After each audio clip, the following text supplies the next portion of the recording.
ଆଜି କାହିଁକି ସକାଳୁ ଉଠୁ ଉଠୁ ମୋର ବିରି ଚାଉଳ ପୋଡ଼ପିଠା ଖାଇବା ପାଇଁ ଭାରି ଇଚ୍ଛା ହେଲା।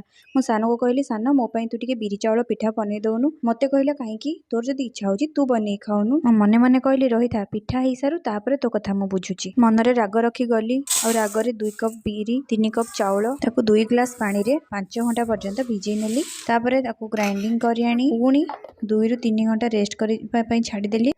ବିଲେଇର ମନ ଆସି ଶୁଖୁଆ ପାଖରେ। ସାନ ଆସି କହିଲା, ଦେ ମୁଁ ତାର ପୁର ବନେଇ ଦେଉଛି। ମୁଁ ଏଠି ନଡ଼ିଆ, ଛେନା ଆଉ ଗୁଡ଼ ଆଉ ଗୁଜୁରାତି ମରିଚ ସବୁ ତାକୁ ଦେଲି। ସେ ଚକଡ଼ୁଥାଏ ଆଉ ହସୁଥାଏ। ତାପରେ ବିରି ଚାଉଳ ବଟାରେ ଟିକେ ଲୁଣ ପକାଇ ଗୋଳେଇ ନେଲି। ପ୍ରେସର କୁକରରେ 1 ଚାମଚ ଘିଅ ଦେଇ ତାକୁ ଗରମ କରିନେଲି ଆଉ ସେଥିରେ ସେ ବିରି ଚାଉଳ ବଟାକୁ ଆଡ଼୍ କରିଦେଲି ଆଉ ତା ମଝିରେ ପୁର ଦେଇଦେଲି। ପୁଣି ତା ଉପରେ ବିରି ଚାଉଳ ବଟାକୁ ଆଡ଼୍ କଲି। ପୁଣି ପିଠାର ଉପର ପୋର୍ସନରେ ପୁର ଟିକେ ଆଡ଼୍ କରିଦେଲି। ଏବେ ପ୍ରେସର କୁକରକୁ ବନ୍ଦ କଲି। 15 ମିନିଟ୍ ପରେ ଦେଖନ୍ତୁ ପିଠା ପୁରା ବଢ଼ିଆ ହେଇଯାଇଥିଲା। ବିଲକୁଲ ବି ଲାଗୁନଥିଲା। ଆପଣଙ୍କୁ ଯଦି ପିଠାଟି ଭଲ ଲାଗିଥାଏ ତାହେଲେ ଲାଇକ୍, କମେଣ୍ଟ ଆଉ ସବସ୍କ୍ରାଇବ୍ କରିବାକୁ ଭୁଲିବେନି।